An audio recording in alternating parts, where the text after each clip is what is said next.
Please take your seat. माननीय सदस्यगण, corona virus से उत्पन्न वैश्विक महामारी का यह तीसरा वर्ष है। इस दौरान हमने भारत के लोगों की लोकतांत्रिक मूल्यों में अगाध आस्था, अनुशासन और कर्तव्यपरायणता को और मजबूत होते देखा है। आज जब भारत अपनी आज़ादी के 75 वर्ष पर अमृत महोत्सव मना रहा है, तब प्रत्येक भारतवासी की यह संकल्प शक्ति भारत के उज्जवल भविष्य के लिए असीम विश्वास पैदा करती है। इसी विश्वास के साथ मैं संसद भवन के इस ऐतिहासिक सेंट्रल हॉल से प्रत्येक भारतवासी का अभिनंदन करता हूं। मैं आज संसद के इस समवेत सत्र में देश के उन लाखों स्वाधीनता सेनानियों को नमन करता हूं, जिन्होंने अपने कर्तव्यों को सर्वोच्च प्राथमिकता दी और भारत को उसके अधिकार दिलाए। आज़ादी के इन 75 वर्षों में देश की विकास यात्रा में अपना योगदान देने वाले सभी महानुभावों का भी मैं श्रद्धापूर्वक स्मरण करता हूँ। अमृत महोत्सव के इस कालखंड में देश की महान विभूतियों से जुड़े विशेष अवसर भी सभी देशवासियों को प्रेरणा दे रहे हैं। गुरु तेग बहादुर जी का 400वां प्रकाश वर्ष पर्व, श्री अरविंदो की 150वीं जन्म जयंती, V.O. चिदम्बरम पिल्लई का 150वां जन्म वर्ष और नेताजी सुभाष चंद्र बोस की 125वीं जन्म जयंती जैसे पुण्य अवसरों को मेरी सरकार पूरी भव्यता के साथ मना रही है। सरकार ने इस वर्ष से गणतंत्र दिवस समारोह को नेताजी की जयंती पर 23 जनवरी से ही मनाने की शुरुआत की है। मेरी सरकार मानती है कि अतीत को याद रखना तथा उससे सीख लेना देश के सुरक्षित भविष्य के लिए बहुत ही जरूरी है। साहिबजादों के बलिदान की स्मृति में 26 दिसंबर को वीर बाल दिवस की घोषणा एवं 14 अगस्त को विभाजन विभीषिका स्मृति दिवस इसी सोच का परिचायक है। सरकार ने भगवान बिरसा मुंडा को श्रद्धांजलि स्वरूप उनके जन्म दिवस 15 नवंबर को जनजातीय गौरव दिवस के रूप में मनाने का भी निर्णय लिया। माननीय सदस्यगण, आज़ादी का अमृत महोत्सव हम सभी भारतीयों के लिए अगले 25 वर्षों के संकल्पों को आकार देने का पवित्र अवसर है। मेरी सरकार सबका साथ, सबका विकास, सबका विश्वास और सबका प्रयास के मंत्र पर चलते हुए अगले 25 वर्षों के लिए मजबूत बुनियाद पर तेजी से काम कर रही है। इस बुनियाद का सबसे महत्वपूर्ण संकल्प एक सर्वसमावेशी, सर्वहितकारी, सशक्त भारत का निर्माण और देश की आत्मनिर्भरता है। कोरोना के इस कठिन समय की चुनौतियों ने देशवासियों को अपने लक्ष्यों को जल्द से जल्द प्राप्त करने के लिए प्रेरित किया है। माननीय सदस्यगण, कोरोना महामारी ने पूरी दुनिया को प्रभावित किया है और भारत में भी हमारे बहुत से अपनों को हमसे छीना है।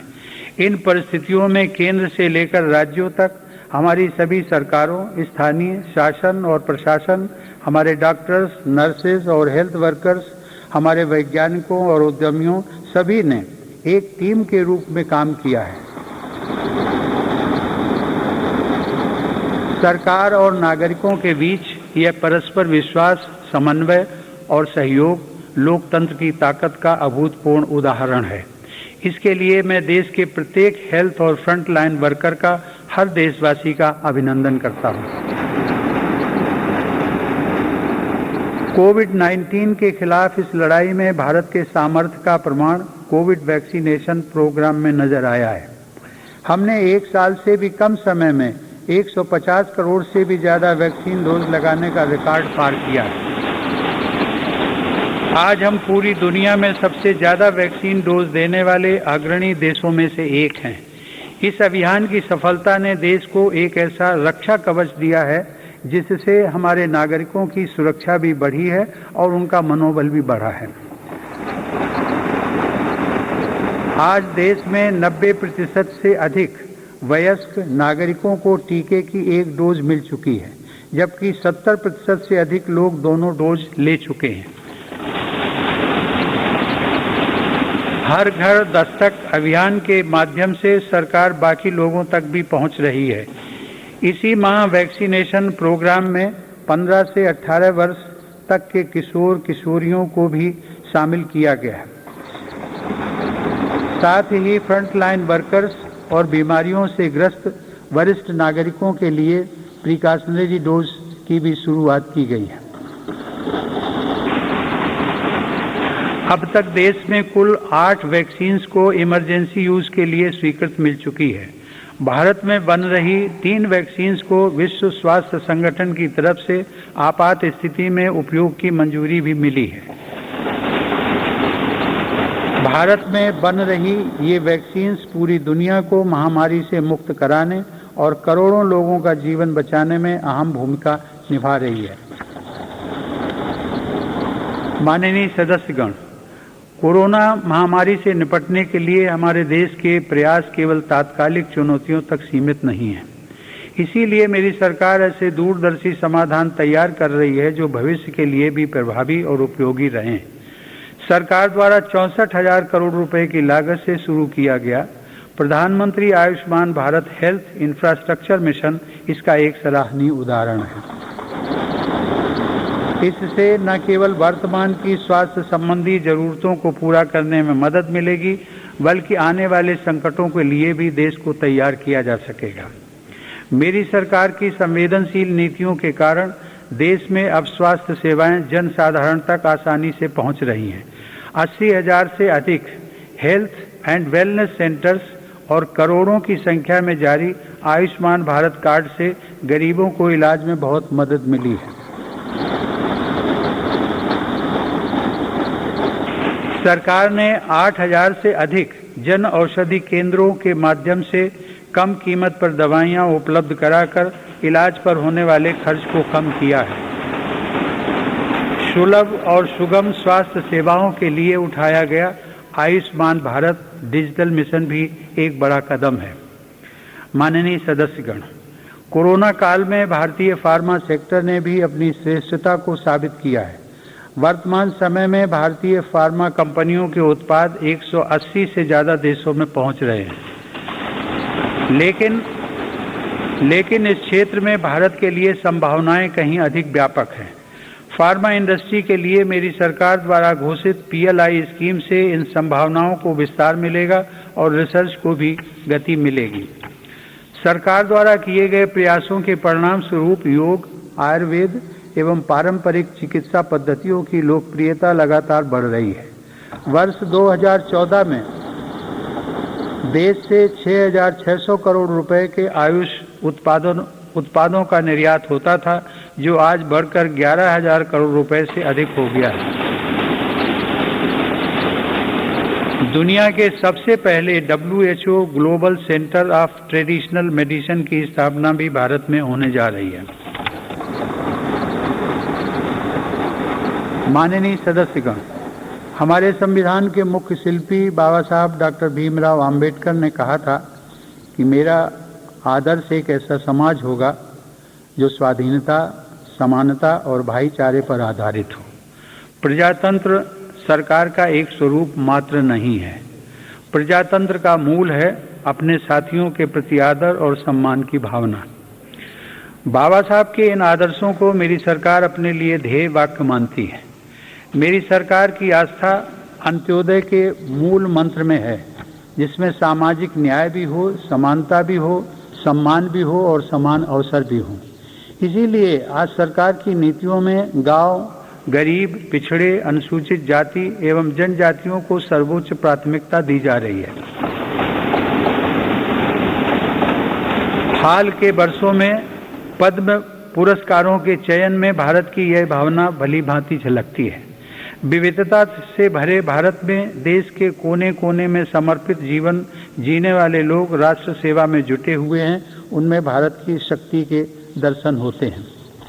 माननीय सदस्यगण, कोरोना के इस महासंकट में हमने बड़े बड़े देशों में खाद्यान्न की कमी और भूख की परेशानी देखी है, लेकिन मेरी संवेदनशील सरकार ने इस बात का पूरा प्रयास किया कि 100 साल के इस सबसे बड़े संकट में कोई गरीब भूखा ना रहे।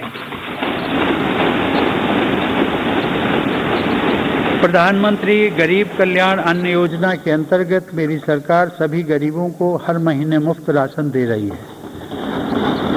80 करोड़ लाभार्थियों को 19 महीनों से खाद्यान्न वितरित करने हेतु 2,60,000 करोड़ रुपए के खर्च के साथ भारत में आज दुनिया का सबसे बड़ा फूड डिस्ट्रीब्यूशन प्रोग्राम चलाया जा रहा है। वर्तमान परिस्थितियों को देखते हुए पूरी संवेदनशीलता के साथ मेरी सरकार ने इस योजना को मार्च 2022 तक बढ़ा दिया है। कोरोना काल में गरीब के स्वाभिमान और उसके रोजगार की रक्षा करने के लिए सरकार प्रधानमंत्री स्वनिधि योजना भी चला रही है। यह योजना हमारे रेहड़ी पटरी वाले भाइयों बहनों के लिए बहुत सहायक सिद्ध हो रही है।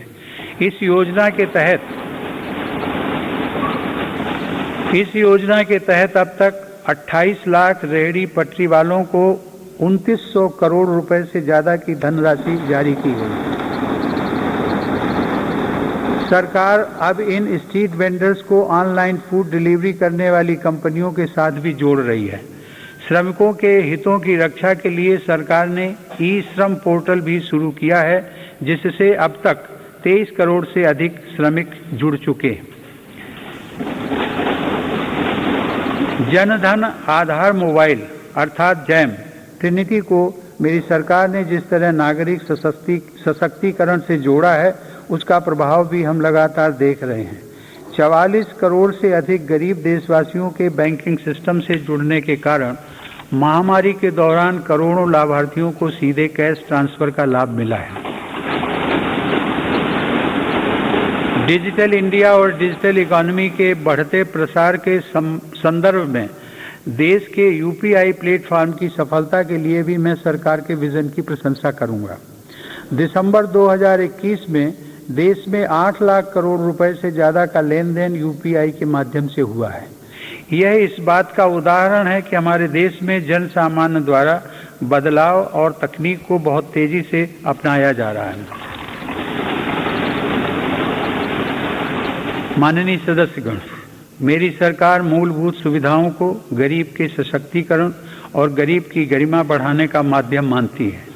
पिछले वर्षों के अनवरत प्रयासों से प्रधानमंत्री आवास योजना में अब तक 2 करोड़ से अधिक पक्के घर गरीबों को मिल चुके हैं। प्रधानमंत्री आवास योजना ग्रामीण के तहत गत 3 वर्षों में करीब 1.5 लाख करोड़ रुपए की लागत से 1 करोड़ 17 लाख घर स्वीकृत किए गए हैं।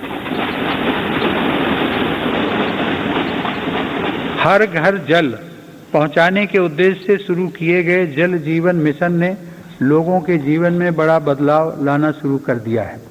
महामारी की बाधाओं के बावजूद करीब 6 करोड़ ग्रामीण घरों को पेयजल के कनेक्शन से जोड़ा गया है। इसका बहुत बड़ा लाभ हमारे गांव की महिलाओं, बहनों, बेटियों को हुआ है। ग्रामीण क्षेत्रों में लोगों को उनकी संपत्ति के दस्तावेज देने के लिए शुरू की गई स्वामित्व योजना भी एक असाधारण प्रयास है।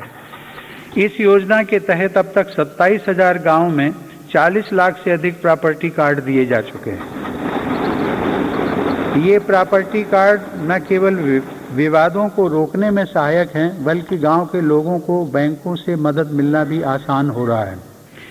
माननीय सदस्यगण, मेरी सरकार ग्रामीण अर्थव्यवस्था और देश के किसानों को सशक्त बनाने के लिए निरंतर काम कर रही है। वैश्विक महामारी के बावजूद साल 2020-21 में हमारे किसानों ने 30 करोड़ टन से अधिक खाद्यान्न और 33 करोड़ टन से अधिक बागवानी उत्पादों की पैदावार की। सरकार ने रिकॉर्ड उत्पादन को ध्यान में रखते हुए रिकॉर्ड सरकारी खरीद की है। रबी की फसल के दौरान 433 लाख मीट्रिक टन गेहूं की खरीद की गई, जिससे लगभग 50 लाख किसानों को सीधा फायदा पहुंचा है। खरीफ की फसल के दौरान रिकॉर्ड लगभग 900 लाख मीट्रिक टन धान की खरीद की गई, जिससे 1 करोड़ 30 लाख किसान लाभान्वित हुए। सरकार के प्रयासों से देश का कृषि निर्यात भी रिकॉर्ड स्तर पर बढ़ा है। वर्ष 2020-21 में कृषि निर्यात में 25% से अधिक की वृद्धि दर्ज की गई। यह निर्यात लगभग 3 लाख करोड़ रुपए पहुंच गया है। हॉर्टिकल्चर और शहद उत्पादन भी किसानों के लिए आमदनी के नए स्रोतों और बाजार तक उनकी बढ़ती पहुंच के महत्वपूर्ण माध्यम हैं। शहद उत्पादन को प्रोत्साहन देने से वर्ष 2020-21 में देश का शहद उत्पादन 1,25,000 मीट्रिक टन तक पहुंच गया है, जो कि 2014-15 की तुलना में करीब 55% ज़्यादा है।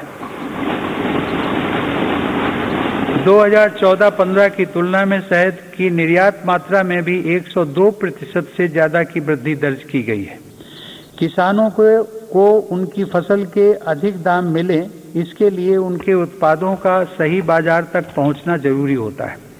इस दिशा में सरकार ने किसान रेल सेवा शुरू करते हुए किसानों के लिए खुशहाली के नए रास्ते खोलने का काम किया है। कोरोना काल में भारतीय रेल ने सब्जियों, फलों तथा दूध जैसी जल्दी खराब होने वाली खाद्य सामग्री के परिवहन के लिए 150 से अधिक मार्गों पर 1900 से ज़्यादा किसान रेल चलाई और करीब 6 लाख मीट्रिक टन कृषि उत्पादों की ढुलाई की। यह इस बात का उदाहरण है कि अगर सोच नई हो तो पुराने संसाधनों से भी नए रास्ते बनाए जा सकते हैं। माननीय सदस्यगण, कृषि क्षेत्र में देश की सतत सफलता और बढ़ते सामर्थ्य का सबसे बड़ा श्रेय मैं देश के छोटे किसानों को देना चाहता हूँ। देश के 80% किसान छोटे किसान ही हैं, जिनके हितों को मेरी सरकार ने हमेशा केंद्र में रखा है। प्रधानमंत्री किसान सम्मान निधि के माध्यम से 11 करोड़ से अधिक किसान परिवारों को 1,80,000 करोड़ रुपए दिए गए हैं। इस निवेश से कृषि क्षेत्र में आज बड़े बदलाव दिखाई दे रहे हैं। फसल बीमा योजना में नए बदलावों का लाभ भी देश के छोटे किसानों को हुआ है। इन बदलावों के बाद से अब तक 8 करोड़ से अधिक किसानों को मुआवजा के तौर पर 1 लाख करोड़ रुपए से ज़्यादा की राशि दी जा चुकी है। खेतों के नज़दीक जरूरी इंफ्रास्ट्रक्चर को विकसित करने के लिए भी मेरी सरकार अभूतपूर्व स्तर पर निवेश कर रही है। 1 लाख करोड़ रुपए के कृषि इंफ्रास्ट्रक्चर फंड के अंतर्गत हजारों परियोजनाओं को मंजूरी दी गई है। मेरी सरकार ने खाद्य तेल में आत्मनिर्भरता को ध्यान में रखते हुए 11,000 करोड़ रुपए की लागत से national mission on edible oil palm की शुरुआत भी की है। सरकार ऑर्गेनिक खेती, प्राकृतिक खेती और क्रॉप डाइवर्सिफिकेशन जैसे विशेष प्रयास भी कर रही है। यह आप सभी की जानकारी में है कि संयुक्त राष्ट्र ने वर्ष 2023 को इंटरनेशनल ईयर ऑफ मिलेट्स के रूप में घोषित किया है। मेरी सरकार इंटरनेशनल ईयर ऑफ मिलेट्स को देश के किसानों, self help groups, FPOs, food industry और जन सामान्य के साथ मिलकर व्यापक स्तर पर मनाएगी। मेरी सरकार वर्षा जल संरक्षण के लिए भी गंभीरता से काम कर रही है। देश में रेन वाटर हार्वेस्टिंग इंफ्रास्ट्रक्चर के निर्माण और पारंपरिक जल स्रोतों के जीर्णोद्धार के लिए विशेष अभियान चलाए जा रहे हैं। प्रधानमंत्री कृषि सिंचाई योजना के तहत विभिन्न परियोजनाओं और अटल भू जल योजना की मदद से देश में 64 लाख हेक्टेयर सिंचाई क्षमता विकसित की गई है। नदियों को आपस में जोड़ने की योजनाओं पर भी सरकार ने काम आगे बढ़ाया है। हाल ही में 45,000 करोड़ रुपए की लागत से पूरी होने वाली केन बेतवा लिंक परियोजना को भी स्वीकृति दी गई है। यह परियोजना बुंदेलखंड में पानी की चुनौतियों को समाप्त करने में सहायक होगी। माननीय सदस्यगण, ग्रामीण अर्थव्यवस्था को गति देने में महिलाओं की भूमिका अधिक विस्तृत होती जा रही है। 2021-22 में 28 लाख सेल्फ हेल्प ग्रुप्स को बैंकों की तरफ से 65,000 करोड़ रुपए की मदद दी गई है। यह राशि 2014-15 की तुलना में 4 गुना अधिक है। सरकार ने हजारों महिला सेल्फ हेल्प ग्रुप्स के सदस्यों को ट्रेनिंग देकर उन्हें बैंकिंग सखी के रूप में भागीदार भी बनाया है। ये महिलाएं ग्रामीण क्षेत्रों में बैंकिंग सेवाओं को घर घर तक पहुंचाने का माध्यम बन रही हैं। महिला सशक्तिकरण मेरी सरकार की उच्च प्राथमिकताओं में से एक है। उज्ज्वला योजना की सफलता के हम सभी साक्षी हैं। मुद्रा योजना के माध्यम से हमारे देश की माताओं बहनों की उद्यमिता और कौशल को बढ़ावा मिला है। बेटी बचाओ बेटी पढ़ाओ पहल से अनेक सकारात्मक परिणाम सामने आए हैं और स्कूलों में प्रवेश लेने वाली बेटियों की संख्या में उत्साहजनक वृद्धि हुई है।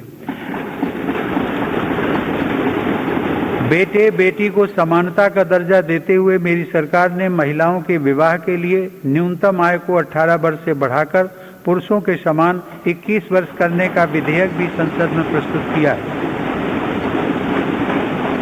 सरकार ने 3 तलाक को कानूनन अपराध घोषित कर समाज को इस कुप्रथा से मुक्त करने की शुरुआत की है। मुस्लिम महिलाओं पर केवल मेहरम के साथ ही हज यात्रा करने जैसे प्रतिबंधों को भी हटाया गया है। वर्ष 2014 से पूर्व अल्पसंख्यक वर्ग के लगभग 3 करोड़ विद्यार्थियों को छात्रवृत्तियां दी गई थी, जबकि मेरी सरकार ने वर्ष 2014 से अब तक ऐसे 4.5 करोड़ से अधिक विद्यार्थियों को छात्रवृत्तियां प्रदान की। इससे मुस्लिम बालिकाओं के स्कूल छोड़ने की दर में महत्वपूर्ण कमी दर्ज की गई है तथा उनके प्रवेश में वृद्धि देखी गई है। देश की बेटियों में सीखने की क्षमता को बढ़ावा देने के लिए राष्ट्रीय शिक्षा नीति में जेंडर इंक्लूजन फंड का भी प्रावधान किया गया है। यह हर्ष की बात है कि मौजूदा सभी 33 सैनिक स्कूलों ने बालिकाओं को प्रवेश देना शुरू कर दिया है। सरकार ने राष्ट्रीय रक्षा अकादमी में भी महिला कैडेट्स के प्रवेश को मंजूरी दी है। महिला कैडेट्स का पहला बैच एनडीए में जून 2022 में प्रवेश करेगा। मेरी सरकार के नीतिगत निर्णय और प्रोत्साहन से विभिन्न पुलिस बलों में महिला पुलिसकर्मियों की संख्या में 2014 के मुकाबले दोगुनी से ज्यादा बढ़ोतरी हो चुकी है। माननीय सदस्यगण, महान संत तिरुवल्लुवर ने कहा था, कक्कर्क कसड्डर कर्प वई कट्रिपिन निकर्क अद्दकर्क तगा। अर्थात एक व्यक्ति जो कुछ भी सीखता है वह उसके आचरण में दिखाई देता है। आत्मनिर्भर भारत के संकल्प व सामर्थ्य को आकार देने के लिए मेरी सरकार देश में नई राष्ट्रीय शिक्षा नीति लागू कर रही है। राष्ट्रीय शिक्षा नीति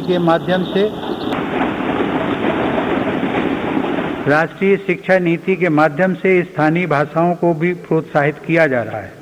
स्नातक पाठ्यक्रमों की महत्वपूर्ण प्रवेश परीक्षाएं भारतीय भाषाओं में भी संचालित करने पर जोर दिया जा रहा है।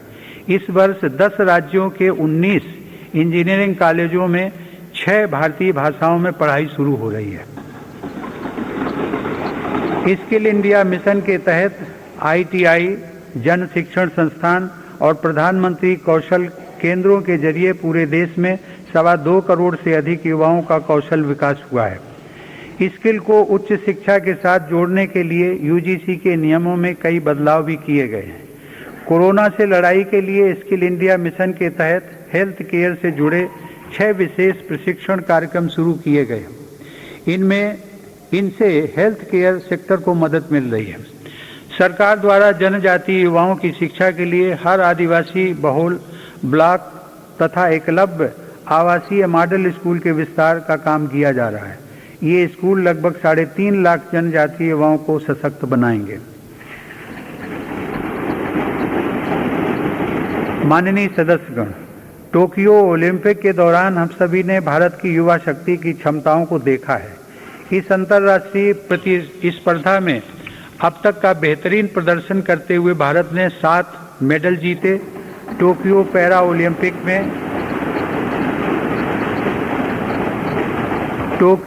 ओलंपिक में भी भारतीय पैरा एथलीटों ने 19 पदक जीतकर रिकॉर्ड कायम किया। ओलंपिक प्रतिस्पर्धाओं तथा खेलकूद में भारत की उपस्थिति मजबूत करने के लिए केंद्र सरकार राज्य सरकारों के साथ मिलकर देश में सैकड़ों खेलो इंडिया केंद्र स्थापित कर रही है। पैरा स्पोर्ट्स में दिव्यांग युवाओं को ट्रेनिंग देने के लिए सरकार ने ग्वालियर में आधुनिक सुविधाओं से युक्त सेंटर फॉर डिसेबिलिटी स्पोर्ट्स की स्थापना भी की है। माननीय सदस्यगण, दिव्यांगजनों के लिए सुगमता, समानता और सम्मानपूर्ण जीवन के अवसर प्रदान करना एक समाज के रूप में हमारी सामूहिक जिम्मेदारी है। इस दिशा में आज सुगम्य भारत अभियान हमारी राष्ट्रीय संवेदना का परिचय दे रहा है। दिव्यांगजनों का जीवन बदलने के लिए देश में निःशुल्क सहायक उपकरणों से लेकर कॉकलियर इम्प्लांट सर्जरी जैसे प्रोग्राम चलाए जा रहे हैं। इन कार्यक्रमों के अंतर्गत अब तक 25 लाख से अधिक दिव्यांग व्यक्तियों को सहायता उपकरण उपलब्ध करवाए गए और करीब 4000 सफल कॉकलियर इम्प्लांट किए गए। इन्हीं प्रयासों को आगे बढ़ाते हुए सरकार ने मध्य प्रदेश में national institute of mental health rehabilitation की स्थापना भी की है। दिव्यांग युवाओं के भविष्य के लिए 10,000 शब्दों की इंडियन साइन लैंग्वेज डिक्शनरी भी बनाई गई है। माननीय सदस्यगण, हमारा स्टार्टअप इकोसिस्टम हमारे युवाओं के नेतृत्व में तेजी से आकार ले रही अनंत नई संभावनाओं का उदाहरण है। वर्ष 2016 से हमारे देश में 56 अलग अलग सेक्टर्स में 60,000 नए स्टार्टअप्स बने हैं। इन स्टार्टअप्स के जरिए 6 लाख से अधिक रोजगारों का सृजन हुआ है।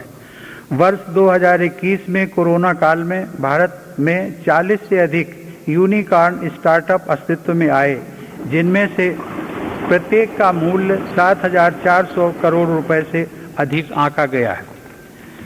मेरी सरकार की नीतियों की वजह से आज भारत उन देशों में है जहां इंटरनेट की कीमत सबसे कम है तथा स्मार्टफोन की कीमत भी सबसे कम है। इसका बहुत बड़ा लाभ भारत की नौजवान पीढ़ी को मिल रहा है। भारत 5G मोबाइल कनेक्टिविटी पर भी तेजी से काम कर रहा है, जिससे अनेक नई संभावनाओं के द्वार खुलेंगे। सेमीकंडक्टर को लेकर भारत के प्रयासों का बहुत बड़ा लाभ हमारे स्टार्टअप इकोसिस्टम को होगा। भारत के युवाओं को तेजी से बदलती टेक्नोलॉजी का लाभ मिले, इसके लिए भी सरकार ने अनेक नीतिगत निर्णय लिए हैं। कई नए सेक्टरों में प्रवेश के द्वार खोले। सरकार ने startups intellectual property protection programme के माध्यम से पेटेंट और ट्रेडमार्क से जुड़ी प्रक्रियाओं को आसान बनाया है, उन्हें नई गति दी है। इसी का परिणाम है कि इस वित्त वर्ष में पेटेंट के लिए लगभग 6,000 और ट्रेडमार्क के लिए 20,000 से ज़्यादा आवेदन किए गए हैं। माननीय सदस्यगण, मेरी सरकार के निरंतर प्रयासों से भारत एक बार फिर विश्व की सर्वाधिक तेजी से विकसित हो रही अर्थव्यवस्थाओं में से एक बन गया है।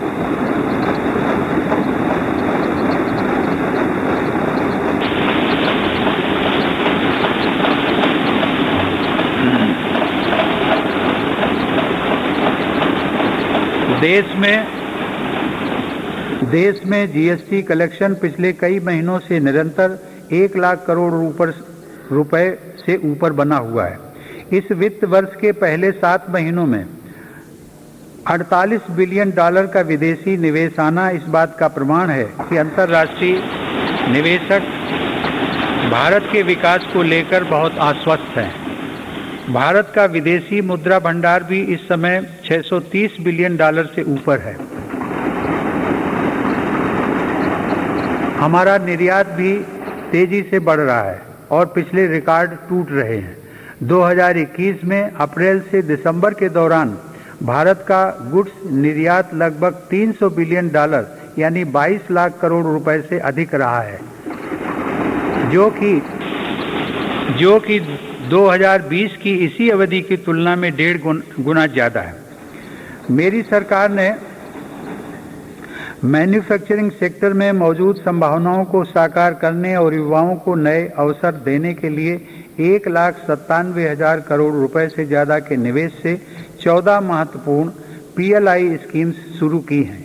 ये PLI स्कीम्स न केवल भारत को ग्लोबल मैन्युफैक्चरिंग हब के रूप में स्थापित करने में मदद करेंगी, बल्कि रोजगार के 60 लाख से अधिक अवसर भी उपलब्ध कराएंगे। देश में मोबाइल उत्पादन की सफलता मेक इन इंडिया का एक बड़ा उदाहरण है। आज भारत विश्व में दूसरा सबसे बड़ा मोबाइल फोन निर्माता बनकर उभरा है। इससे भारत के लाखों युवाओं को रोजगार भी मिला है। हमारा देश इलेक्ट्रॉनिक और टेक्नोलॉजी हार्डवेयर के क्षेत्र में ग्लोबल लीडर बने, इसके लिए सरकार ने सिलिकॉन और compound semiconductor fabrication, display, FAB, chip design और इनसे जुड़े वेंचर्स के लिए हाल ही में 76,000 करोड़ रुपए का पैकेज भी घोषित किया है। मेरी सरकार नए क्षेत्रों के साथ साथ उन पारंपरिक क्षेत्रों में भी देश की स्थिति को पुनः मजबूत बना रही है जिनमें हमारे पास सैकड़ों वर्षों का अनुभव है। इसी दिशा में मेरी सरकार द्वारा वस्त्र उद्योग के विकास के लिए करीब 4,500 करोड़ रुपए के निवेश से 7 मेगा इंटीग्रेटेड टेक्सटाइल रीजन और अपैरल पार्क बनाए जा रहे हैं। इससे देश में इंटीग्रेटेड टेक्सटाइल वैल्यू चेन तैयार होगी। ये मेगा टेक्सटाइल पार्क्स भारतीय तथा विदेशी निवेशकों को भी आकर्षित करेंगे और रोजगार के लाखों नए अवसर पैदा करेंगे। माननीय सदस्यगण, भारत की समृद्धि में बड़े उद्योगों के साथ सूक्ष्म एवं लघु उद्योगों की भूमिका बहुत महत्वपूर्ण है। हमारे MSMEs हमारी अर्थव्यवस्था का मेरुदंड रहे हैं और आत्मनिर्भर भारत को गति प्रदान करते रहे हैं। कोरोना काल में MSMEs को संकट से बचाने और जरूरी क्रेडिट उपलब्ध कराने के लिए सरकार ने 3 लाख करोड़ रुपए के कोलेटरल फ्री लोन्स की व्यवस्था की। हाल के अध्ययनों से यह स्पष्ट हुआ है कि इस योजना की सहायता से 13.5 लाख MSME यूनिट्स को जीवन दान दिया गया और 1.5 करोड़ रोजगार भी सुरक्षित किए गए। जून 2021 में सरकार 3 लाख करोड़ रुपए की इस गारंटी को बढ़ाकर 4.5 लाख करोड़ रुपए कर चुकी है। MSME सेक्टर को विस्तार प्रदान करने तथा इस सेक्टर के लिए अवसर बढ़ाने हेतु कई नीतिगत फैसले भी लिए गए हैं। MSMEs की नई परिभाषा से छोटे उद्योगों को आगे बढ़ाने में मदद मिल रही है। सरकार ने थोक और खुदरा व्यापारियों व स्ट्रीट वेंडर्स को उद्यम पोर्टल पर रजिस्टर करने की अनुमति भी दी है ताकि उन्हें प्रायोरिटी सेक्टर लेंडिंग का लाभ मिल सके। मैं खादी की सफलता का भी विशेष उल्लेख करूंगा। आज़ादी की लड़ाई में बापू के नेतृत्व में देश की चेतना का प्रतीक रही खादी एक बार फिर छोटे उद्यमियों का संबल बन रही है। सरकार के प्रयासों से 2014 की तुलना में देश में खादी की बिक्री 3 गुना बढ़ी है।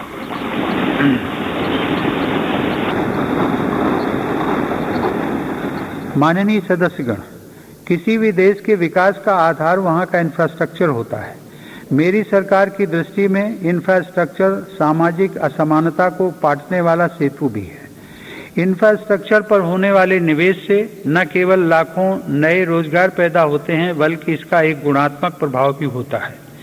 इससे व्यापार करना सुगम होता है, परिवहन की गति बढ़ती है और हर सेक्टर में आर्थिक गतिविधियों में वृद्धि होती है। मेरी सरकार ने इंफ्रास्ट्रक्चर विकास के कार्यों को और अधिक गति प्रदान करने के लिए अलग अलग मंत्रालयों के कामकाज को प्रधानमंत्री गति शक्ति राष्ट्रीय मास्टर प्लान के रूप में एक साथ जोड़ा है।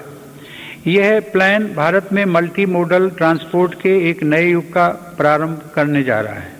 भविष्य के भारत में रेलवेज, हाईवेज और एयरवेज अलग अलग और अलग थलग इंफ्रास्ट्रक्चर नहीं होंगे बल्कि एक देश के एकजुट संसाधन के तौर पर काम करेंगे। ग्रामीण क्षेत्रों में सड़कों, संसाधनों और इंफ्रास्ट्रक्चर के निर्माण से देश की उन संभावनाओं को उड़ान मिल रही है जो दशकों से उपेक्षित पड़ी थी। प्रधानमंत्री ग्राम सड़क योजना की उपलब्धियां गर्व करने योग्य हैं।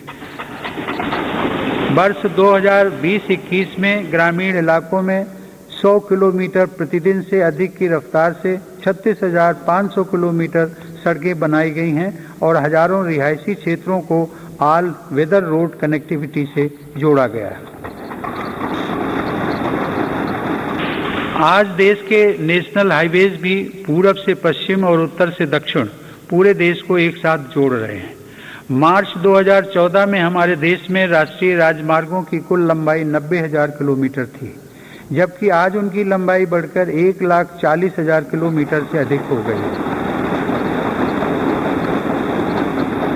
भारतमाला परियोजना के अंतर्गत लगभग 6 लाख करोड़ रुपए की लागत से 20,000 किलोमीटर से अधिक लंबाई के राजमार्गों पर काम किया जा रहा है।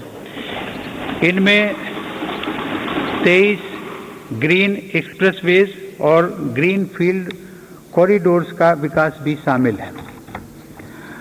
दिल्ली मुंबई एक्सप्रेस वे भी पूरा होने के करीब है, जो कि भारत का सबसे लंबा और सबसे तेज एक्सप्रेस वे होगा। मेरी सरकार को पंढरपुर तीर्थ को जोड़ने वाले संत ज्ञानेश्वर मार्ग और संत तुकाराम पालकी मार्ग के चौड़ीकरण का काम शुरू करने का सौभाग्य भी मिला है।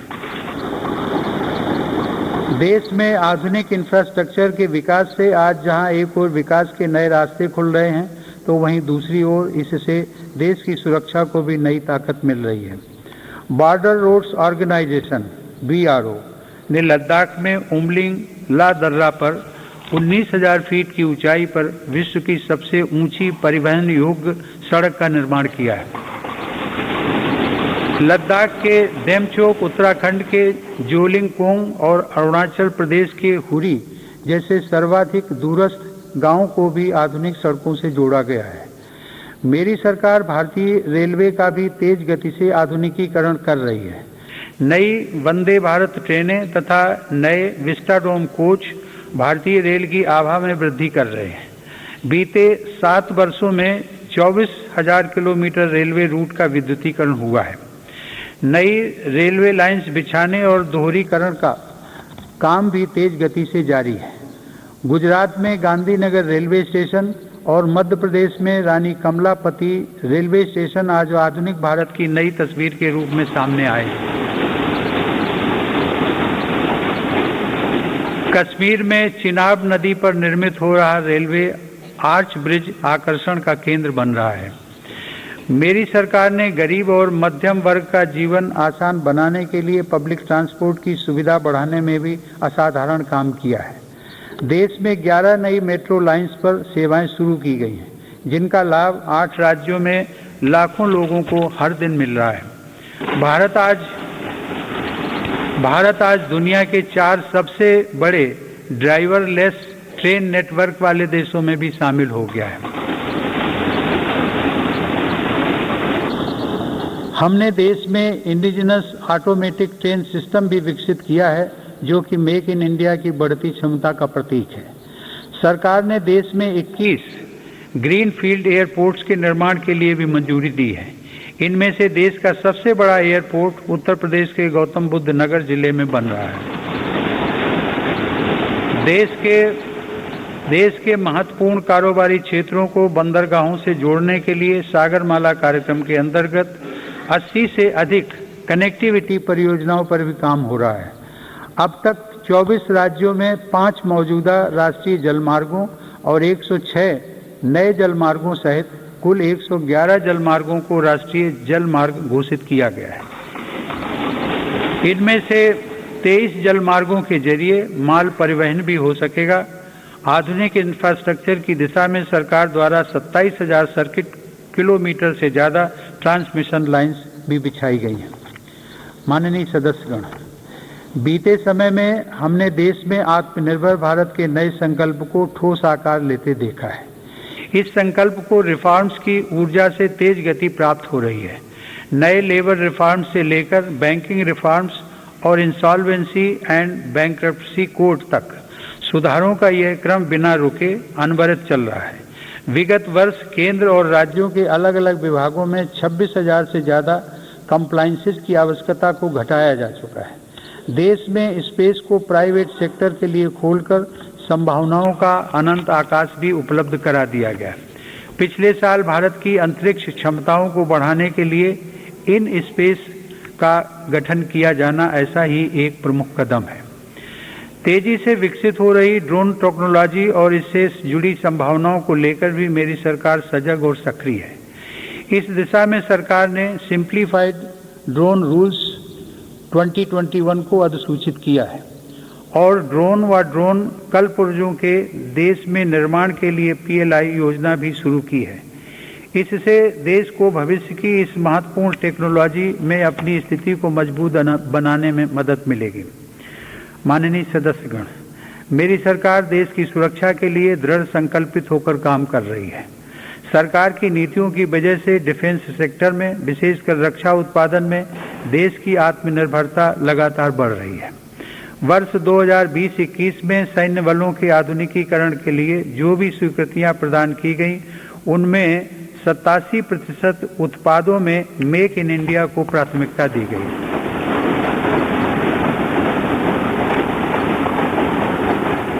इसी प्रकार 2020-21 में 98% उपकरणों से जुड़े अनुबंधों में मेक इन इंडिया को प्राथमिकता दी गई है। हमारी सेनाओं ने 209 ऐसे साजो सामान की सूची भी जारी की है जिन्हें अब विदेश से नहीं खरीदा जाएगा। रक्षा उपक्रमों द्वारा 2800 से ज़्यादा ऐसे उपकरणों की सूची जारी की जा चुकी है जिनका देश में ही निर्माण किया जाएगा। हिंदुस्तान एरोनॉटिक्स लिमिटेड के साथ 83 LCA तेजस फाइटर एयरक्राफ्ट के निर्माण हेतु अनुबंध किए गए हैं। सरकार ने ऑर्डिनेंस फैक्ट्रियों को 7 डिफेंस PSUs का रूप देने के लिए महत्वपूर्ण कदम उठाए हैं। इसके अलावा रक्षा क्षेत्र में प्राइवेट सेक्टर और स्टार्टअप्स को तेजी से बढ़ावा देने के लिए भी सरकार प्रतिबद्ध है। हमारा लक्ष्य है कि हमारी सेनाओं की जरूरत का सामान भारत में विकसित हो तथा भारत में ही निर्मित हो।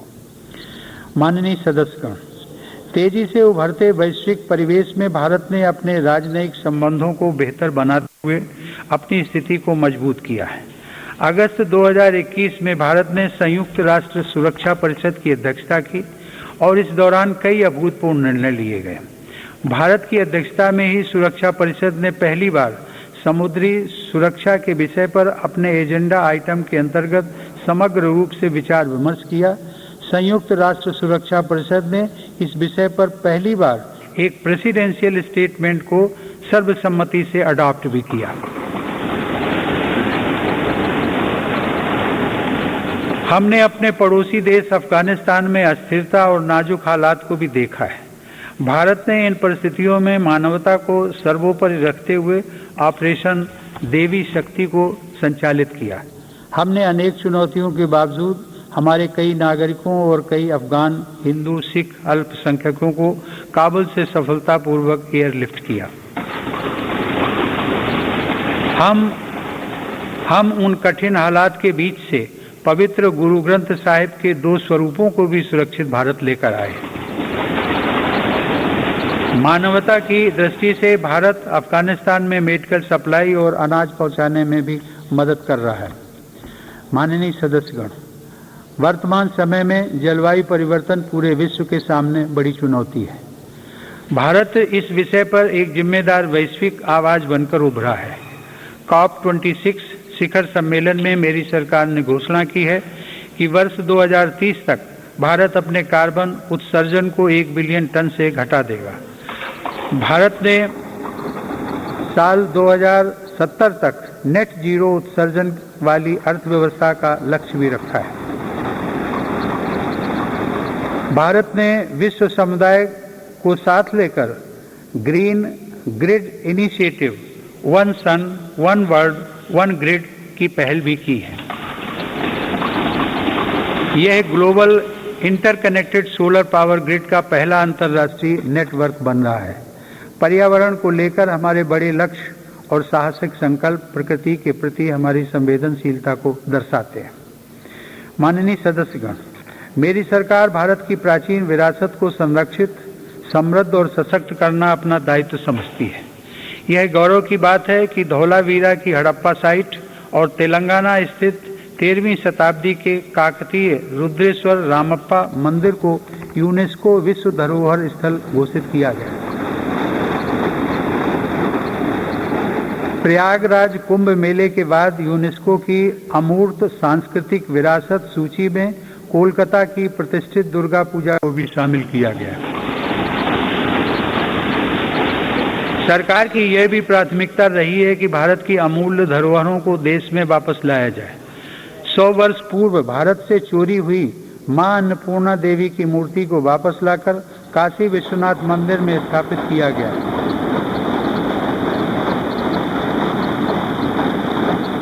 दुनिया के अलग अलग देशों से ऐसी ही कई ऐतिहासिक धरोहरें आज भारत में वापस लाई जा रही हैं। हम सब जानते हैं कि विरासत और पर्यटन का एक दूसरे से गहरा नाता है। इसीलिए आज एक और भारत की आध्यात्मिक विरासत को फिर से जीवंत किया जा रहा है, तो साथ ही तीर्थयात्रियों और पर्यटकों के लिए आधुनिक सुविधाएं और इंफ्रास्ट्रक्चर का विकास भी हो रहा है। मेरी सरकार की स्वदेश दर्शन एवं प्रसाद योजनाएं इसमें बड़ी भूमिका निभा रही हैं। गोवा के 60वें मुक्ति दिवस के अवसर पर फोर्ट अगुआडा जेल परिसर में स्मारक का जीर्णोद्धार करके उसका उद्घाटन किया गया है। यह गोवा मुक्ति संग्राम के सेनानियों के अविस्मरणीय संघर्षों का स्मारक है। माननीय सदस्यगण, आज़ादी के अमृतकाल में एक भारत श्रेष्ठ भारत के हमारे संकल्प के आधार पर आज लोकतांत्रिक मूल्यों के साथ विकास के नए अध्याय लिखे जा रहे हैं। जो राज्य और क्षेत्र उपेक्षित छूट गए थे, आज देश उनके लिए विशेष प्रयास कर रहा है। जम्मू कश्मीर और लद्दाख क्षेत्र में विकास के नए युग का आरंभ इसका एक बड़ा उदाहरण है। मेरी सरकार ने जम्मू कश्मीर के औद्योगिक विकास के लिए लगभग 28,000 करोड़ रुपए की लागत से नई सेंट्रल सेक्टर स्कीम शुरू की है। पिछले वर्ष काजीगुंड बनिहाल सुरंग को भी यातायात के लिए खोल दिया गया है। श्रीनगर से शारजाह तक की अंतर्राष्ट्रीय उड़ानें भी शुरू हो गई हैं। जम्मू कश्मीर के लोगों को शिक्षा, स्वास्थ्य और रोजगार के बेहतर अवसर प्रदान करने के लिए अनेक महत्वपूर्ण कदम उठाए गए हैं। इस समय वहां 7 मेडिकल कॉलेजों के अलावा 2 एम्स का कार्य प्रगति पर है, जिनमें से एक एम्स जम्मू में और एक कश्मीर में है। IIT जम्मू और IIM जम्मू का निर्माण कार्य भी तेजी से चल रहा है। लद्दाख संघ राज्य क्षेत्र में इंफ्रास्ट्रक्चर और आर्थिक विकास को तेजी से आगे बढ़ाने के लिए सिंधु इंफ्रास्ट्रक्चर डेवलपमेंट कॉरपोरेशन की स्थापना की गई है। लद्दाख की इस विकास यात्रा में एक और उपलब्धि सिंधु सेंट्रल यूनिवर्सिटी के रूप में जुड़ रही है। माननीय सदस्यगण, मेरी सरकार पूर्वोत्तर के सभी राज्यों अरुणाचल प्रदेश, असम, मणिपुर, मेघालय, मिजोरम, नागालैंड, सिक्किम और त्रिपुरा के सतत विकास के लिए प्रतिबद्ध है। इन राज्यों में हर स्तर पर बुनियादी और आर्थिक अवसरों का विकास किया जा रहा है। रेल और हवाई कनेक्टिविटी जैसी सुविधाओं का सपना पूर्वोत्तर के लोगों के लिए अब साकार हो रहा है। यह देश के लिए गर्व का विषय है कि पूर्वोत्तर राज्यों की सभी राजधानियां मेरी सरकार के प्रयास से अब रेलवे के नक्शे पर आ रही हैं।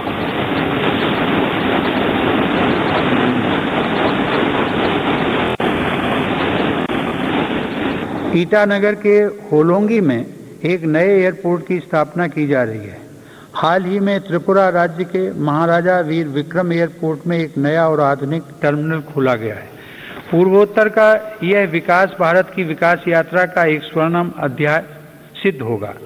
कुछ दिन पहले ही 21 जनवरी को मेघालय, मणिपुर और त्रिपुरा की स्थापना के 50 साल पूरे हुए हैं। आज़ादी के 75 साल पूरे होने के साथ इन राज्यों की यात्रा भी हमें विकास के नए संकल्पों के लिए प्रेरित कर रही है। पूर्वोत्तर में शांति स्थापना के लिए मेरी सरकार के प्रयासों को ऐतिहासिक सफलता प्राप्त हुई है। अभी कुछ महीने पहले ही कार्बी आंगलोंग के दशकों पुराने विवाद को समाप्त करने के लिए केंद्र सरकार, असम की राज्य सरकार एवं कार्बी समूहों के बीच समझौता हुआ है। इससे इस क्षेत्र में शांति और खुशहाली का एक नया अध्याय शुरू हुआ है। सरकार द्वारा किए गए प्रयासों से आज देश में नक्सल प्रभावित जिलों की संख्या भी 126 से घटकर 70 रह गई है। माननीय सदस्यगण, मेरी सरकार नागरिकों की जरूरतों के प्रति सरकारी विभागों को अधिक से अधिक जवाबदेह बनाने के लिए कृत संकल्प है। बकाया मामलों में निपटान हेतु तथा स्वच्छता के लिए भारत सरकार के प्रत्येक मंत्रालय में विशेष अभियान चलाया जा रहा है। मिशन कर्मयोगी के अंतर्गत सिविल सर्वेंट्स की क्षमता बढ़ाने के लिए सरकार ने कैपेसिटी बिल्डिंग कमीशन की स्थापना की है। मिशन कर्मयोगी सिविल सर्वेंट्स के कैरियर में भी सहायक होगा और राष्ट्र निर्माण की नई जिम्मेदारियों के लिए उन्हें तैयार भी करेगा। न्याय प्राप्ति को सरल और सुगम बनाने के लिए भी देश में कई महत्वपूर्ण कदम उठाए जा रहे हैं। टेली लॉ प्रोग्राम के माध्यम से मुकदमों से पहले सलाह देने के लिए एक प्लेटफॉर्म का गठन किया गया है। विवादों के निपटारे में गति लाने के लिए मेरी सरकार ने राज्यसभा में मध्यस्थता विधेयक 2021 पेश किया है।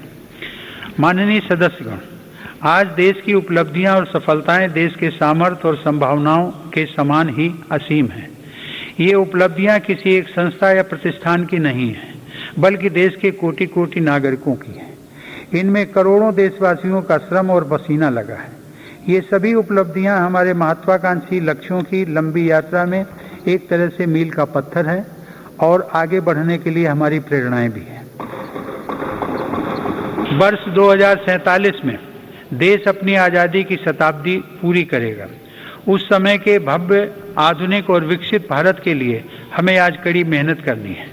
हमें अपने परिश्रम को पराकाष्ठा तक लेकर जाना है और यह सुनिश्चित करना है कि अंततः इसके लाभकारी परिणाम निकले। इसमें हम सबकी भागीदारी है और समान भागीदारी है। कोरोना काल में आप सभी सांसदों ने जिस तरह अपनी जिम्मेदारियों का निर्वहन किया और सभी सावधानियों का पालन करते हुए दोनों सदन संचालित हुए, मैं उसके लिए आप सभी की सराहना करता हूं।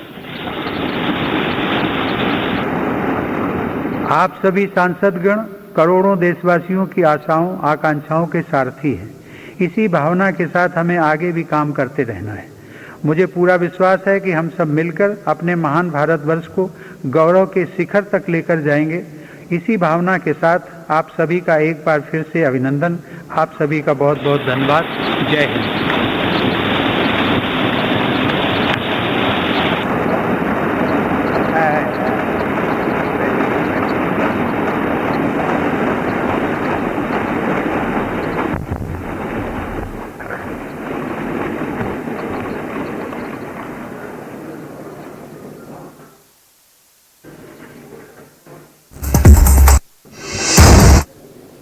Honorable President Sri Ramnath Kovind ji,